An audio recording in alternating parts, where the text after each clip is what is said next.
जय श्रीराम मित्रांनो, हा आपला भाऊ आहे, हा स्टुडंट आहे, CITची एक्झाम देतोय.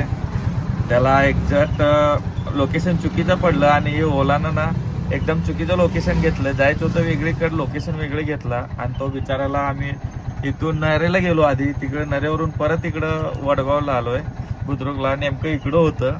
तर दादा काय म्हणतो भाऊ, ओलाबद्दल काय सांगतो सांग. काय बोलतो ओलाबद्दल? बिचारायचं आता CIT एक्झाम होते. एक्झाम तरी टाइम होता म्हणून मी इकडं तिकडं आणून फिरून शेवटी आणलं. टायमाला आणलो का नाही भाऊ? बरोबर आहे, आले सर. टायमाला आणलं भाऊला. तर हा भाऊचं झाले तो अमाऊंट झाले ते 350 रुपये आणि आपल्या मीटरनं झाले ती 495 रुपये. तर हा भाऊकडे थोडेसे पैसे कमी येते, तर दिलेत 500 रुपये, पण त्याला रिटर्न जायचे आहे.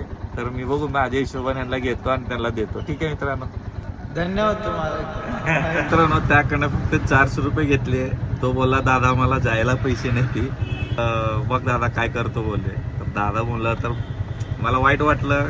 आणि स्टुडंट आहेत, एक्झाम द्यायला आले ती, तर त्यासाठी चांगलं म्हणजे त्याला थोडं ते तुम्ही त्याचा फेस बघितला असेल, त्याला किती फेल व्हायचं आणि तो एकदम असं तोंड बारीक केला होता. मला ठीक आहे चल बाबा, काय एवढं, एक्झाम दे, बेस्ट ऑफ लक. तुम्हीच आता पुढचे यंग जनरेशन, मला जाऊ दे. ठीक आहे.